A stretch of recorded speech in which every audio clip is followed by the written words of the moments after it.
살다 보면 마음이 잘 흔들릴 때가 있습니다. 별일이 아닌데도 쉽게 짜증이 나고 사소한 말 한마디에도 마음이 상합니다. 그럴수록 후회도 많아지고 왜 이러는 걸까 스스로에게 묻게 됩니다. 어느 날 한 제자가 말했습니다. 스승님, 저는 요즘 감정이 너무 쉽게 요동칩니다. 사람들의 말투나 표정에 예민하게 반응하고 뜻대로 되지 않으면 화가 나기도 합니다. 이러다 보니 주변 사람들과도 자주 다투고 나중엔 혼자서 후회만 남습니다. 왜 저는 이렇게 쉽게 짜증이 날까요? 부처님께서 조용히 미소 지으시며 말씀하셨습니다. 길을 걷다 돌에 걸려 넘어진 적이 있느냐? 제자가 고개를 끄덕였습니다. 예, 있었습니다. 한참 생각에 잠겨 걷다가 발이 걸려 넘어졌습니다. 그때 그 돌을 탓하였느냐? 아닙니다. 그 자리에 돌이 있는 건 당연한 일이고 제가 조심하지 못했기 때문입니다. 부처님께서 말씀하셨습니다. 세상에는 돌이 많단다. 누가 그 돌을 일부러 놓은 것도 아니고 세상을 원망해도 아무 소용없지. 문제는 그 돌을 보는 마음이지. 너의 마음도 그러하단다. 짜증과 예민함은 세상이 주는 게 아니라 내 안에서 일어난다는 걸 기억하거라. 제자가 조용히 물었습니다. 그렇다면 제가 짜증내는 건 제 탓이라는 말씀이십니까? 부처님께서 고개를 끄덕이며 답하셨습니다. 탓이라기보다는 아직 마음에 탐욕과 집착이 남아있어서 그렇단다. 원하는 대로 되지 않거나 바라는 대로 되지 않으면 마음속에 불만이 일어난다. 다른 이가 뜻대로 움직여주지 않으면 번뇌가 피어오르고 기대가 현실과 어긋나면 그 틈으로 마음이 요동치는 법이지. 하지만 그 모든 시작은 결국 내가 원하는 대로 되길 바라는 마음에서 비롯된단다.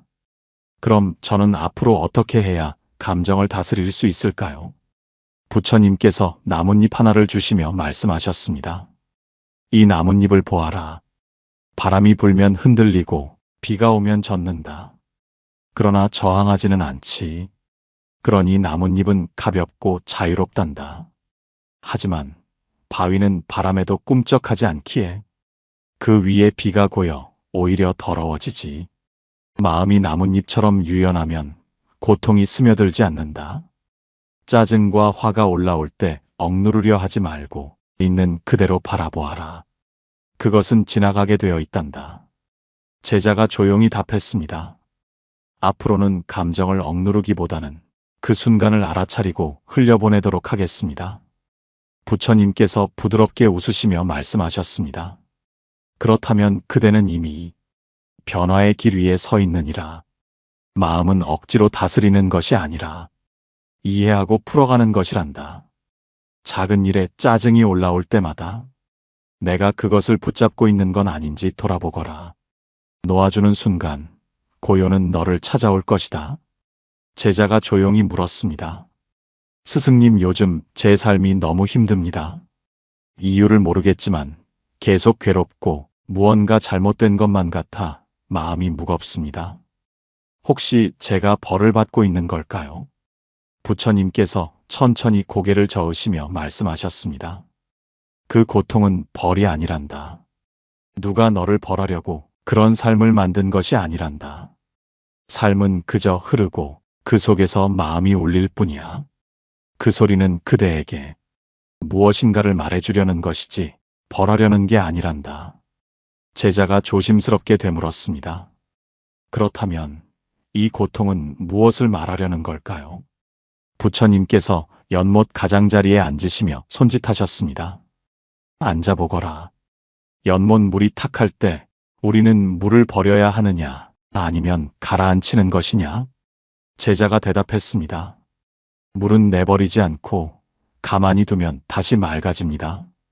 그렇지. 고통도 그러하단다. 버릴 게 아니라 가라앉혀야 하느니라. 제자가 고개를 끄덕이며 말했습니다. 그럼 고통은 제가 마주하고 바라봐야 할 무언가인가요? 부처님께서 부드럽게 웃으셨습니다. 그렇단다. 고통은 너에게 말을 걸고 있는 중이란다. 지금 너의 마음이 어디에 머물러 있는지 보아라 하고, 고통이 없었다면 그대는 지금 이 자리에 와 앉지도 않았을 것이다. 고통은 너를 괴롭히려고 온 것이 아니라 그대를 깨우려고 온 손님이란다. 잠시 정적이 흐르고 제자가 속삭이듯 물었습니다. 스승님, 그럼 이 고통은 나를 위한 것입니까? 부처님께서 나지막한 음성으로 답하셨습니다. 그렇단다.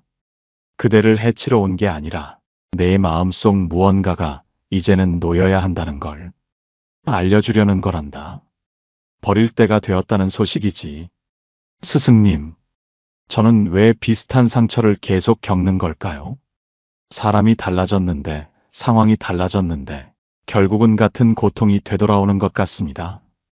부처님은 조용히 연못 위에 떨어지는 나뭇잎을 바라보시며 말씀하셨습니다. 돌이 자주 걸리는 길은 그대가 익숙한 길이기 때문이란다. 몸은 다른 길로 가지만 마음은 늘 같은 방향으로 흘러가고 있지. 그 말씀이 무슨 뜻인지 잘 모르겠습니다. 내가 만나는 사람, 겪는 감정, 반복되는 후회, 그건 전생이나 운명의 문제가 아니라 그대 안에 쌓여온 마음의 그림자 때문이란다. 제자는 조용히 고개를 숙였습니다. 마치 스스로도 느끼고 있었던 말 같았습니다. 그래서 괴로운가 봅니다. 왜 늘 같은 자리에 돌아와 있는지, 왜 다짐을 했는데도 다시 흔들리는지. 부처님은 나지막한 목소리로 이어 말씀하셨습니다. 사람은 습관을 따라 살고 습관은 마음의 방향을 따라 만들어지지. 그 마음이 괴로움에 익숙해져 있다면 행복한 상황에서도 스스로 상처 입는 쪽을 택하게 된다. 제자는 숨을 들이쉬며 조용히 물었습니다. 그럼 저는 어떻게 해야 이 반복에서 벗어날 수 있을까요? 먼저 알아차려야 하지. 이 고통이 내가 끌어당긴다는 걸 의도하지 않았더라도 내 안의 익숙함이 그 길로 이끌었다는 걸 말이다. 그리고 그 마음을 바라봐야 한단다. 부정하거나 부끄러워하지 말고, 아, 내가 또 이 길을 택했구나. 그걸 알아차리는 순간 그대는 길을 바꿀 수 있게 되는 것이다. 잠시 정적이 흘렀습니다. 제자는 천천히 고개를 들며 말했습니다. 스승님, 오늘 저는 제 안에 익숙한 고통이 있다는 걸 처음 알았습니다. 그리고 그걸 제가 받아들이지 않으면 반복은 멈추지 않는다는 것도요. 부처님은 미소 지으며 말씀하셨습니다. 그렇다. 마음의 발걸음이 바뀌면 삶의 길도 달라지기 시작할 것이다. 익숙한 상처를 선택하지 마라. 그대는 그보다 훨씬 귀한 존재니라. 한참을 말없이 걷던 제자가 문득 말했습니다. 스승님, 저는 누군가가 저를 진심으로 대할 때 기뻐하기보단 어색해지고 불편합니다. 괜히 부담스럽고 자꾸 도망치고 싶어집니다. 왜 저는 사랑을 받는 것이 이렇게 힘들까요? 부처님은 작은 풀잎 하나를 손가락에 감으며 천천히 말씀하셨습니다. 마음이 메말라 있는 사람은 비가 와도 젖지 않지. 물방울을 튕겨내는 나뭇잎처럼 말이다. 그대의 마음이 그렇게 굳어 있는 것이다. 제자는 조용히 되물었습니다. 제가 굳은 마음을 가진 건가요? 그렇단다. 그동안 받은 상처가 많았겠지. 믿었던 사람에게 실망했거나 기대가 무너졌던 기억이 많았을 것이다. 그때마다 너는 마음을 조금씩 접었고 결국 사랑조차도 받아들이기 힘든 마음이 되었지. 제자는 고개를 떨구며 말했습니다. 맞습니다. 저는 자꾸 스스로를 방어하는 것 같습니다. 사랑받을 자격이 없다는 마음이 저를 가로막고 있습니다. 부처님은 부드럽게 고개를 끄덕이시며 말씀하셨습니다. 누군가를 믿으려면 먼저 너 자신을 믿어야 한단다. 스스로를 믿지 못하면 누가 아무리 사랑을 주어도 그건 오히려 짐처럼 느껴질 뿐이지. 조용한 침묵이 흘렀습니다. 잠시 뒤 부처님은 고요한 눈빛으로 다시 말했습니다.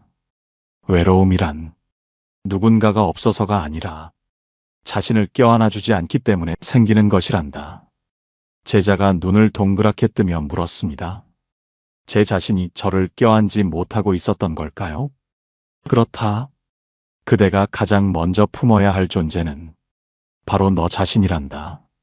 그대는 누구보다 귀한 존재이고 누군가에게 사랑받기 이전에 스스로의 따뜻함을 먼저 느껴야 하느니라. 제자는 천천히 고개를 끄덕였습니다. 그럼 저는 앞으로 저를 더 따뜻하게 대해야겠네요. 스스로를 다그치지 말고 기다려주면서. 부처님은 조용히 웃으시며 말씀하셨습니다. 마음속 깊은 외로움은 타인이 채워주는 것이 아니다. 그건 네가 너를 인정하고 사랑할 때 비로소 사라지지. 그리고 그때가 되면 사람의 진심도 더 이상 무겁지 않게 다가올 것이란다. 스승님, 저는 누군가를 믿는 것이 참 어렵습니다. 마음은 열고 싶은데 그럴수록 상처받을까봐 자꾸 움츠러듭니다. 부처님께서는 잠시 눈을 감고 계시다 잔잔한 목소리로 말씀하셨습니다. 상처를 준 건 사람이고 상처를 치유할 수 있는 것도 사람이지. 그런데 너는 그 모든 문을 스스로 닫고 있구나. 제자는 작게 중얼였습니다. 예, 한 번 닫은 마음은 다시 열기가 두렵습니다. 부처님은 천천히 말씀하셨습니다. 마음을 닫으면 상처는 줄어들 수 있다. 하지만 그만큼 사랑도 위로도 들어오지 못한단다. 그건 고요가 아니라 고립이란다. 제자는 조용히 고개를 숙였습니다. 그럼 전 제 마음속에 스스로 벽을 세운 건가요? 부처님은 조용히 미소 지으며 고개를 끄덕이셨습니다. 그 벽은 그대가 자신을 지키기 위해 세운 거란다. 그러니 그 자체가 나쁜 건 아니다. 다만 이제는 그 벽 안에서 스스로를 가둔 것이 익숙해져 버린 거지. 그렇다면 전 어떻게 해야 할까요? 너무 무겁게 마음을 열려고 하지 마라. 사람을 믿는 건 한순간에 이루어지는 일이 아니란다. 먼저 아주 작고 조용한 신뢰부터 시작해보거라. 이 사람은 내 마음을 함부로 다치게 하지 않을 거다. 그 믿음 한 조각이면 충분하단다. 제자는 숨을 내쉬며 말했습니다. 사람을 믿는 건 용기이군요. 부처님께서는 조용히 고개를 끄덕이시며 말씀하셨습니다. 그렇지. 용기는 두려움이 없는 것이 아니라 두려움이 있어도 나아가는 것이란다. 상처받을까 두려운 그 마음 그대로 한 걸음만 내딛어 보아라. 잠시 정적이 흐르고 바람이 나뭇가지를 흔들었습니다. 그 소리를 들으며 부처님은 덧붙이셨습니다. 나무는 바람을 피하지 않느니라. 그저 흔들리면서도 뿌리를 놓지 않지. 너도 그렇단다. 흔들려도 괜찮다. 다만 마음을 완전히 닫아버리지만 않는다면. 제자는 조용히 고개를 끄덕이며 되뇌었습니다. 흔들려도 괜찮다. 마음을 닫지만 않으면 누군가 옆에 있어도 외로운 날이 있습니다.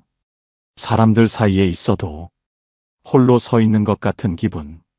그럴 때 우리는 문득 이렇게 중얼입니다. 왜 이렇게 마음이 공허할까? 조용히 앉아있던 제자가 부처님께 조심스럽게 물었습니다. 스승님, 저는 외로워서 괴롭습니다. 가족도 있고 친구도 있는데 이상하게 마음은 늘 허전합니다. 왜 그런 걸까요? 부처님께서는 아주 천천히 눈을 감고 잔잔하게 말씀하셨습니다. 외로움은 혼자 있어서 오는 게 아니란다. 진짜 외로움은 마음이 연결되지 않을 때 찾아오는 것이다. 마음이 연결되지 않을 때요? 그렇다. 말을 주고받지만 진심은 닿지 않고 함께 있지만 서로를 바라보지 않으면 그 마음은 점점 말라가게 되지. 제자는 조용히 고개를 숙이며 말했습니다. 그럼 저는 겉으로만 관계를 이어오고 있었나 봅니다. 부처님은 빙긋이 미소 지으시며 말씀하셨습니다. 사람과 사람 사이의 거리는 발걸음이 아니라 마음의 움직임으로 좁혀지는 것이란다. 제자는 나직이 물었습니다. 스승님, 마음의 거리를 좁히려면 어떻게 해야 할까요? 진심을 꺼내는 연습을 해보아라. 조금은 서툴더라도 그대의 마음을 가볍게 내보이면 상대의 마음도 문을 열게 되느니라. 하지만 그 진심이 외면받을까봐 두렵습니다. 부처님은 나뭇잎 하나를 손에 올리며 말씀하셨습니다. 이 나뭇잎을 보아라. 태양이든 바람이든 비든 그저 다 받아들이고 흔들릴 뿐이다. 하지만 그 흔들림조차 생명이고 그것이 자연스럽단다. 내 마음이 흔들려도 괜찮다는 뜻인가요? 그렇단다.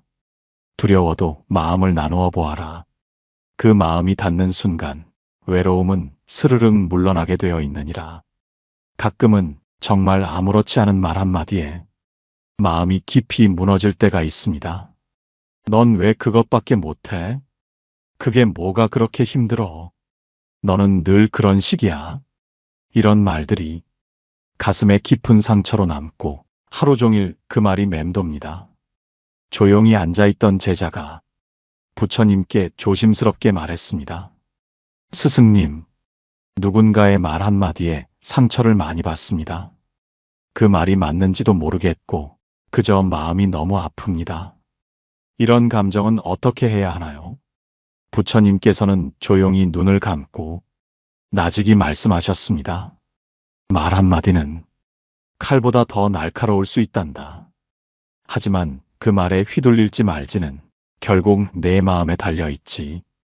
그렇다면 그 말을 흘려들어야 하는 걸까요? 때로는 흘려듣고 때로는 직면하고 무엇보다 먼저 해야 할 것은 그 말이 진실인지 아닌지를 내 안에서 가려보는 일이란다. 제자는 조심스레 고개를 끄덕이며 말했습니다. 사실 그 말이 전부 맞는 건 아니었습니다. 근데 이상하게 자꾸만 신경이 쓰이고 제가 틀린 사람처럼 느껴집니다. 부처님은 잔잔히 말씀하셨습니다.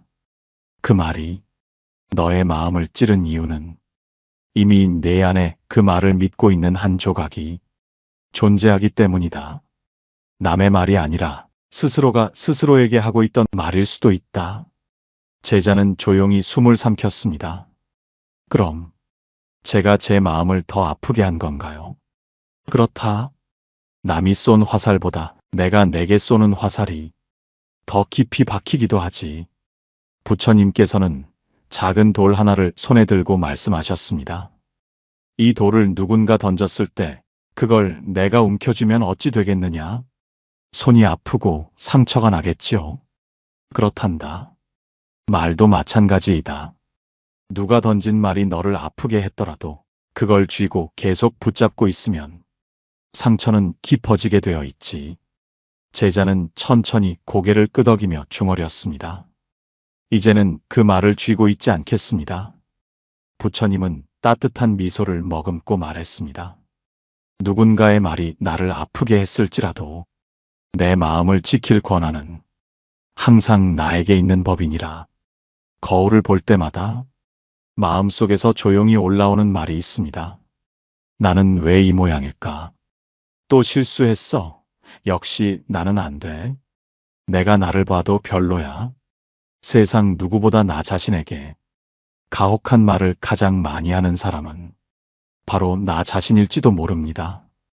어느 날 제자가 조심스럽게 입을 열었습니다. 스승님, 저는 가끔 저 자신이 정말 싫습니다.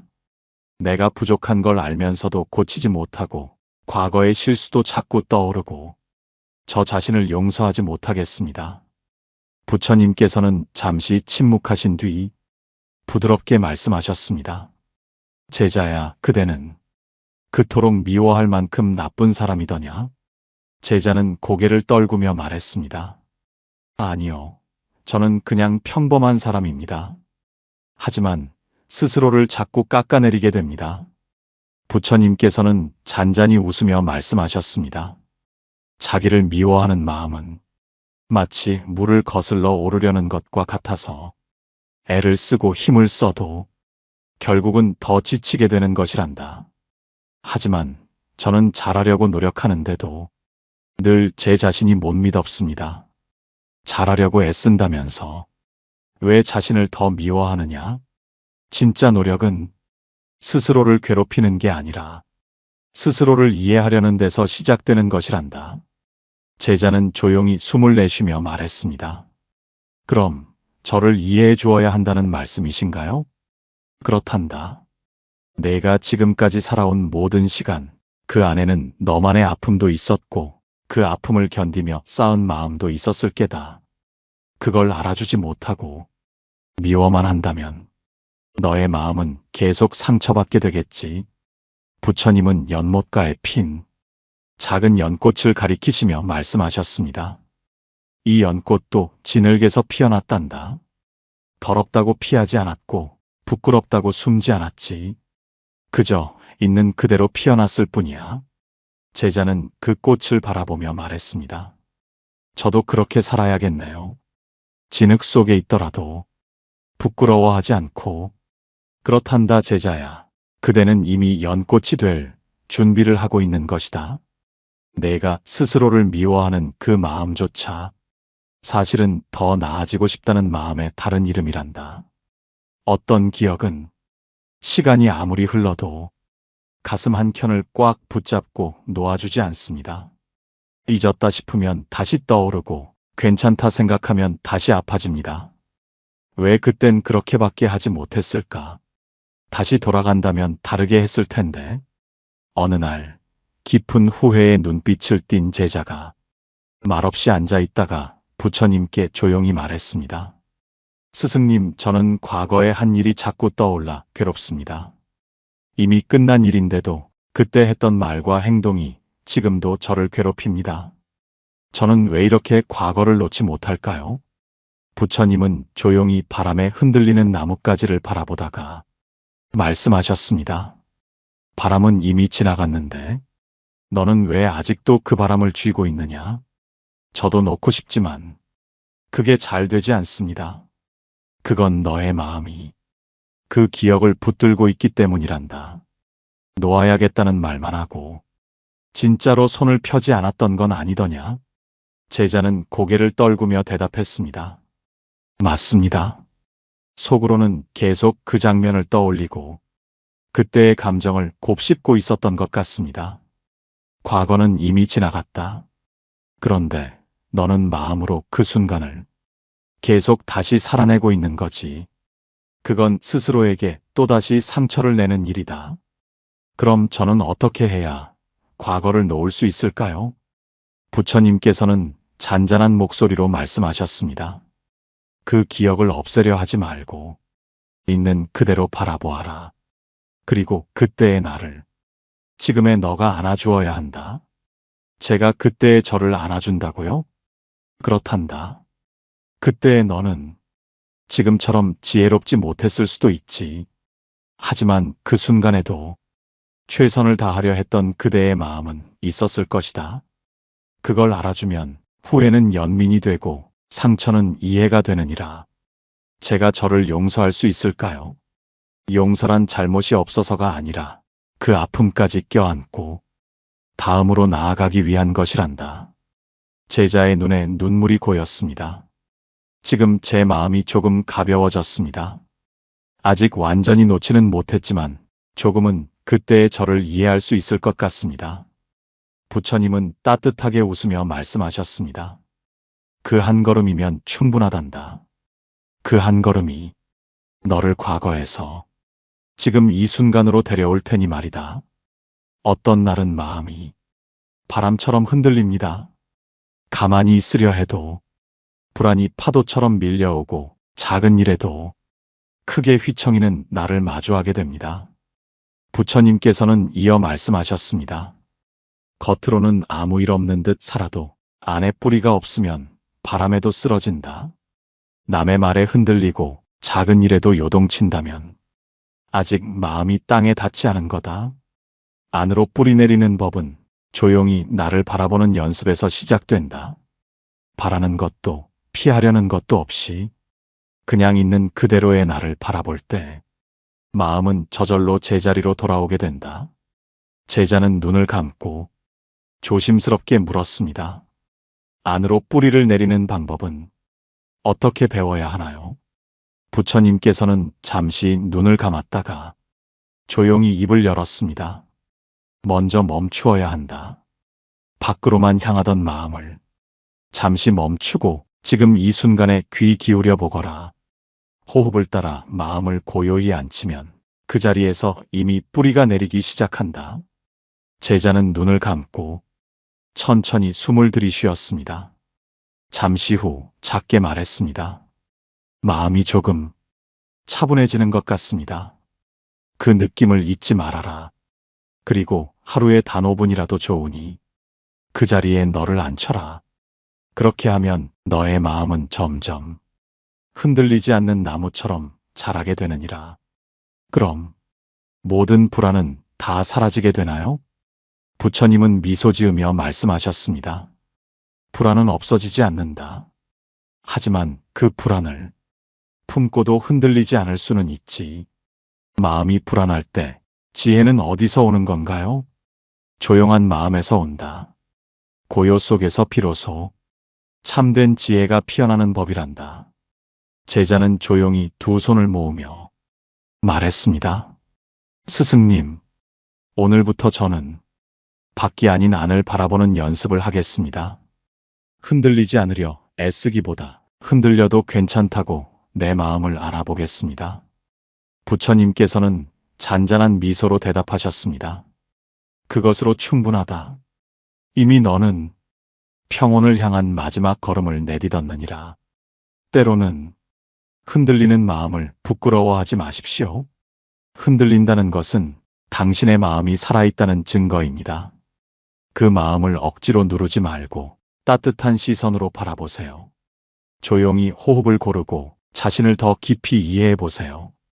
그렇게 매일 고요한 연습을 쌓다 보면 당신은 어느 날 바람에도 쓰러지지 않는 단단한 나무가 되어 있을 것입니다. 오늘도 고요한 지혜와 함께 해주셔서 진심으로 감사드립니다. 지금 이 순간에도 당신의 마음에 자비와 평온이 머물기를 바랍니다. 달빛처럼 잔잔하게 지혜는 언제나 당신 곁에 있습니다. 다음 이야기에서 다시 뵙겠습니다. 부처님의 자비가 항상 함께 하시길 바랍니다. 달빛 지혜였습니다. 나무 아미타불 관세음보살